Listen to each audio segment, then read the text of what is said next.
Epainos family and friends, it's Good Friday and we are taking time to reflect upon all that our Master, King Messiah Yeshua of Israel went through upon our behalf, and not only for the great salvation which we have today, from the salvation for our sins, but also for the great salvation he has brought about that enables for us to look forward with a steadfast hope to his return and the great salvation that he brings at the inauguration and fully setting up of the kingdom of heaven here on earth. So today's teaching is called the Saddest Day. The Saddest Day.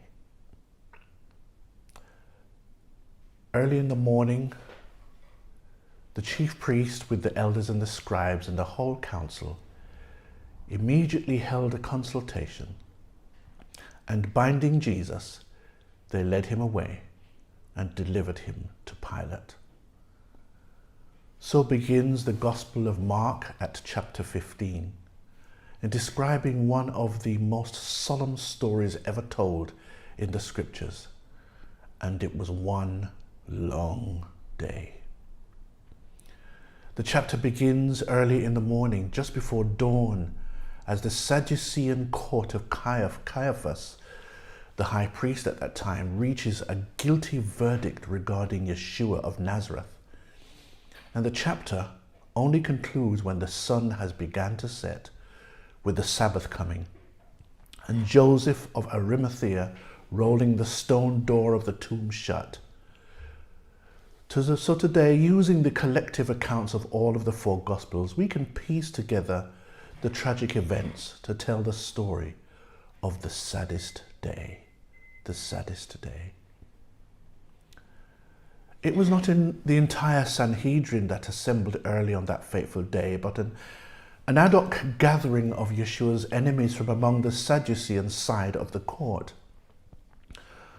Mark in his gospel says it was early in the morning when they delivered Yeshua to Pilate, and the rush was in all likelihood due to it being the 14th of Nisan, the day when the Passover lambs were to be slain.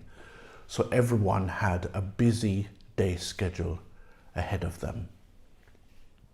The entire priesthood needed to be on duty by the afternoon, because the streets would be teeming with people making preparations for the Passover Seder meals, and multitudes of Jews would be arriving at the temple. So minimizing the potential for a protest or riot if the arrest of Yeshua became known before the verdict was essential. The crowds loved Yeshua and had even proclaimed him Messiah, and so, to avoid any chance of hot-headed Galileans shouting for and demanding his release, whatever they were doing with Yeshua had to be expedited quickly. They needed to conclude before the Romans were done with their daily executions.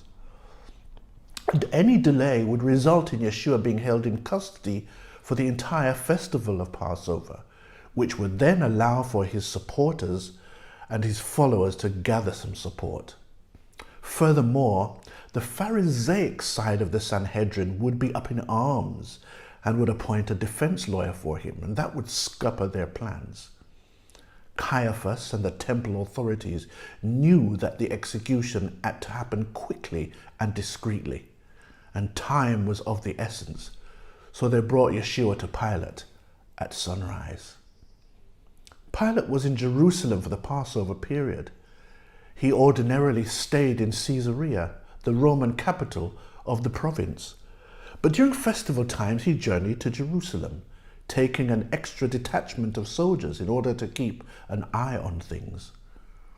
Wanting to appease the Zealots, a political faction that sought to rebel against Rome and overthrow the power of Rome by any means necessary, Pilate had established a custom of releasing a prisoner on the festival.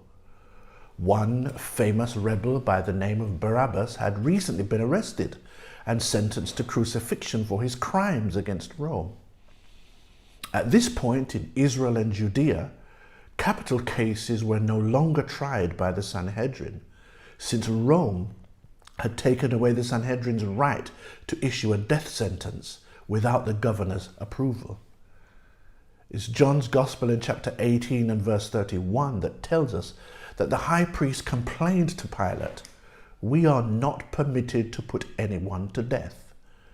Hence, they had to take Yeshua to Pilate, the governor at that time. Yeshua had to be tried and convicted in a Roman law court if he was to be executed. And Yeshua's overwhelming popularity made it dangerous to publicly move against him.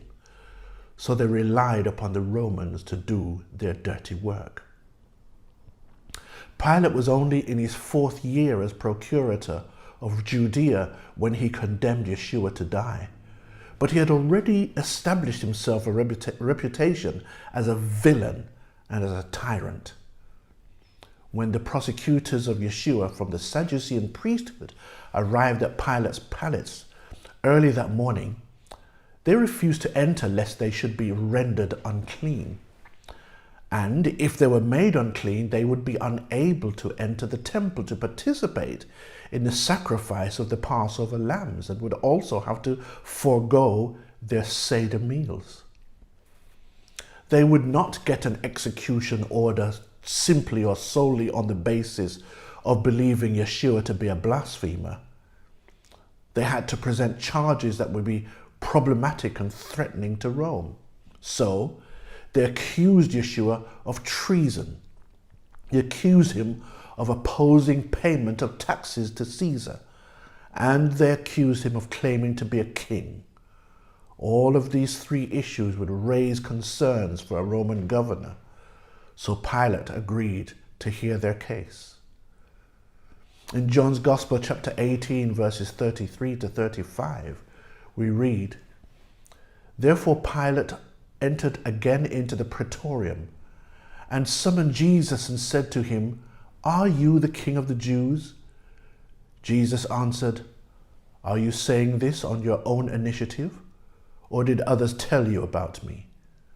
Pilate answered, 'I am not a Jew, am I? Your own nation and the chief priests delivered you to me. What have you done?'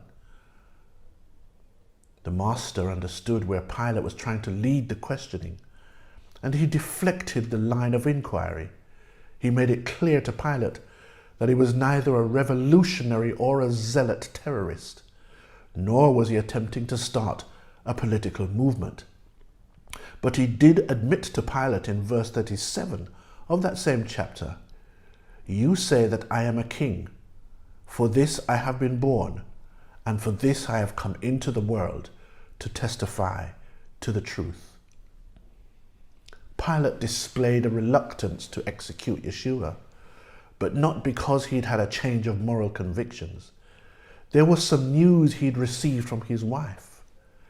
Matthew chapter 27 and verse 19 informs us, "While he was sitting on the judgment seat, his wife sent him a message saying, 'Have nothing to do with that righteous man, for last night I suffered greatly in a dream because of him.'" Sadly, Pilate did not and could not summon the moral fiber needed to prevent a completely innocent man from being crucified. Instead, he conducted a hypocritical hand-washing ritual in front of the crowd and passed the buck of responsibility back to them. Quite possibly, Pilate was thinking, if I just have him flogged, the Jews might be content. Then, realizing that Yeshua was a Galilean and thus under the jurisdiction of Herod Antipas, Pilate tried to pass responsibility to him instead. Yeshua was sent to Herod's palace and subjected to a short interrogation, but Yeshua refused to answer any of Herod's questions. Herod then provided a royal robe for the King of the Jews and promptly sent Yeshua back to Pilate. Just before announcing his final sentencing, Pilate had Yeshua flogged by Roman soldiers. The Romans used whips embedded with bits of metal to tear and lacerate the flesh. The severity of such floggings sometimes meant that many victims of such floggings never survived it to make their executions. Entertaining themselves with a cruel game, the Roman soldiers dressed Yeshua in a royal robe and twisted together a crown of thorns. Finally, they placed a reed in his hand to serve as a scepter, and then mockingly bowed down and prostrated themselves before him, saying, "Hail, King of the Jews."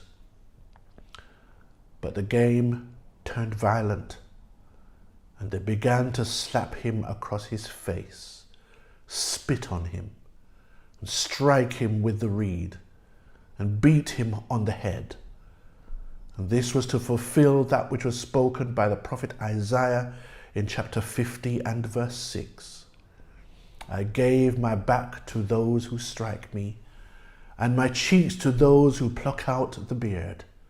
I did not cover my face from humiliation and spitting."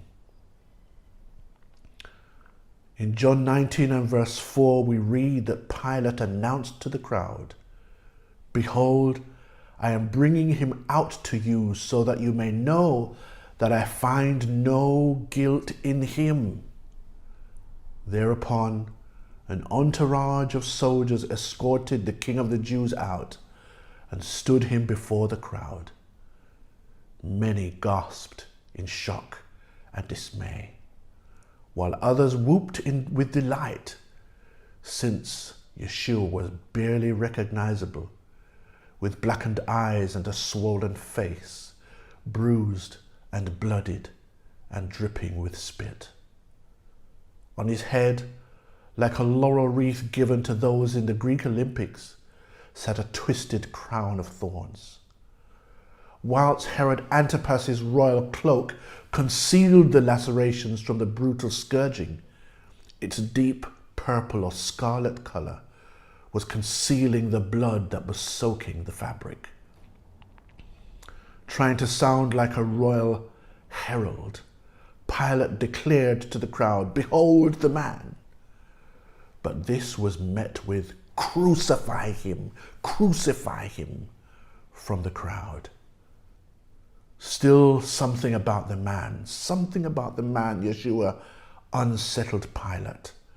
And turning to him, he asked, "Where are you from?" But the master did not answer. As Pilate turned back to the crowd in an attempt to reverse their cries for crucifixion, they shouted, "If you release this man, you are no friend of Caesar. Everyone who makes himself out to be a king opposes Caesar." A threat was inherent in their response. If they denounced Pilate as a collaborator in an anti-Roman governmental plot, it would be extremely dangerous for him. Many high-ranking Roman officials had simply disappeared in the past on the strength of similar unprovable accusations. Pilate's instinct for political survival overwhelmed any concerns he may have had that were raised by his wife. And thus, seated on the tribune, that's an elevated platform from which he could make public pronouncements, with King Messiah Yeshua next to him, Pilate repeated his joke, "Behold your king," to which the crowd replied again, "Crucify him." "Shall I crucify your king?" Pilate asked. And the crowd responded, "We have no king but Caesar." That's John 19 and verse 15. Such was the brutality of Yeshua's flogging. And so weakened was he by it that he was in no condition to carry the heavy crossbeam that was laid across his shoulders. It was customary at the time that the convict was to carry his own execution stake. But after only a short distance, the master could go no further. The soldiers saw that Yeshua could not proceed, but there was no way that they were going to carry his cross for him. So they conscripted an early morning pilgrim for the task. Mark chapter 15 and verse 21 tells us, they pressed into service a passerby coming from the country, Simon of Cyrene, the father of Alexander and Rufus, to bear his cross. Simon was compelled by the Roman soldiers to carry Yeshua's cross to the location called Golgotha, which every one of the gospel accounts translate for us for total clarity. Golgotha, which is translated the place of a skull. Arriving at Golgotha, the soldiers offered Yeshua a drink before crucifying him. The wine, mixed with gall or myrrh or perhaps frankincense, may have had a sedative or pain-killing effect, but in any case, the master refused the drink. Crucifixion was a Roman mode of execution, and crosses were a familiar sight outside of the walls of Jerusalem. This gruesome, tortuous method of execution served as a deterrent to all that a crime against Rome was a serious matter indeed. Stripping Yeshua of his garments, the Romans drove nails through his wrists to affix his outspread arms and hands to the crossbeam. Using forked poles and ropes, they lifted the beam and suspended it on the upright stake. Once suspended, they drove a nail or nails through his ankles to pin him to the stake. According to the Gospel of Mark, they nailed him to the crossbeam and suspended him on a stake at the 3rd hour. That is, sometime between 9 and 10 in the morning.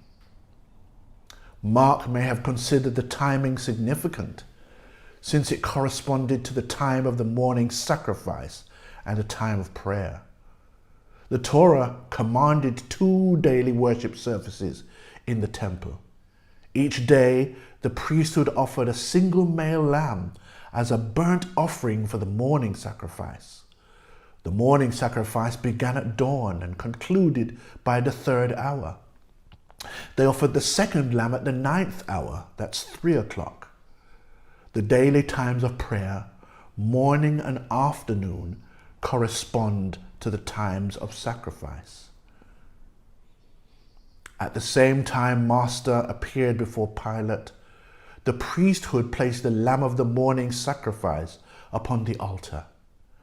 At the same time that the Master's hands were lifted and stretched out in the dreadful crucifixion pose, the priests in the temple raised their hands to pronounce the priestly blessing that concluded the morning sacrifice. When Roman authorities crucified someone, they usually wrote their name on a placard and attached it to their cross. The Master's placard indicated that he had committed the crime of being King of the Jews. Seeing the charge that had been written about Yeshua, some of the men from Caiaphas returned to Pilate to complain. John 19 and verse 21. Do not write the King of the Jews, but rather, this man said, I am King of the Jews. But Pilate enjoyed his little joke, because as Matthew chapter 27 and verse 18 says, he knew that it was out of envy that they had delivered him up. So the thought of offending Jewish dignity appealed to him. And he responded in John 19 verse 22, what I have written, I have written. Passover Eve was Jerusalem's busiest day of the year, with multitudes of pilgrims who had come up for the festival making their way into the city. Levitical shepherds herded their flocks of lambs toward the temple, whilst all roads leading to Jerusalem were packed with worshippers heading to make their sacrifice. They would not fail to see the gruesome sight of 3 crucified men just outside the city walls, as the Romans had crucified 2 criminals alongside the Master, one on each side of him. The Gospel of Mark records the insults and the sneers of those who were passing by, and the derision and the mockery of the temple authorities. Sadly, even one of the convicts who were crucified with him joined in the mocking. But there were other voices too. There was the weeping of the women of Jerusalem and Galilee. There was the despair of the disciple John, whom Yeshua loved. And there was the innumerable crowds who had been hoping that he would redeem Israel from Roman domination and usher in the promised kingdom. Some of those, no doubt, who had hailed him as king a few days earlier during the triumphant entry, stood in abject dismay as they watched their hoped-for Messiah king dying the death of a common insurrectionist, and they left the city unable to continue looking.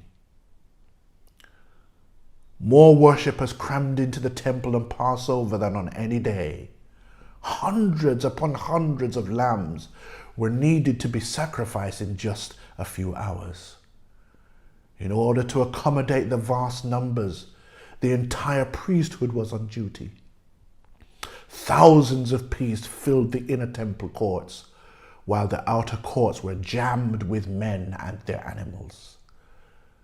Since the lambs were to be offered at the 9th hour, that's 3 o'clock, the priests began slaughtering the lambs for this evening's sacrifice an hour earlier. But something strange was occurring on that Passover. A strange darkness beginning at midday settled over the land, and the sky remained dark for 3 hours. At 8:30 hour, that's 2:30 p.m., the priesthood blew the shofars in the temple, signaling the time to open the temple gates. And a short distance away, just outside the city walls, the sound of the trumpet blasts reached the ears of 3 men hanging on crosses. The heavy gates of the temple swung open, and the first wave of Israelites with lambs ready for slaughter poured into the temple courtyard. There, row upon row of priests stood to attention in lines, ready to receive the virtual flood of blood. And within minutes, the altar of the temple ran red with the blood of lambs. Channels and gutters cut into the stones of the floor carried away rivers of blood.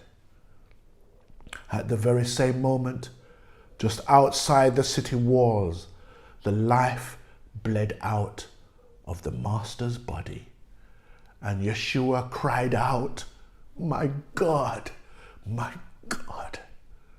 why have you forsaken me?" Mark 15 and verse 34. And he breathed his last breath. And just then,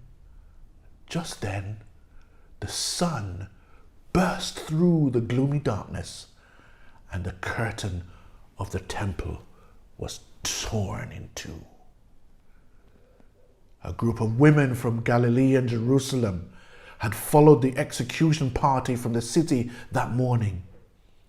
6 hours later, they still waited at the foot of the cross as he died. They refused to leave him, and they wanted to fulfill the Jewish custom of remaining with the corpse until burial. They stayed at the cross for several more hours in silent vigil while sacrifices continued in the temple. Soon, Soldiers came to break the legs of the crucified so that they would finish dying before the Sabbath. They were surprised to find that Yeshua was already dead. Joseph of Arimathea, a Pharisee who was described as a prominent member of the Sanhedrin, a man awaiting the kingdom of heaven, and a secret disciple of Yeshua, went to Pilate to negotiate for Yeshua's body. But time was very short, with only a few hours being left before sunset and the beginning of the Sabbath. So he enlisted the help of a fellow colleague from the Sanhedrin, the wealthy Nicodemus, to assist him with the burial. Together, they wrapped the body of Messiah and carried it to a nearby rock-cut tomb owned by Joseph. By caring for the body of the Master, both Joseph and Nicodemus rendered themselves Levitically unclean, disqualifying themselves from eating the Passover that evening. The sun had already touched the western horizon and began to slip below the hills of Jerusalem as Joseph and Nicodemus rolled a stone across the entrance to the tomb, laying the body of the Master to rest just before the Sabbath begun. And such was the saddest day ever.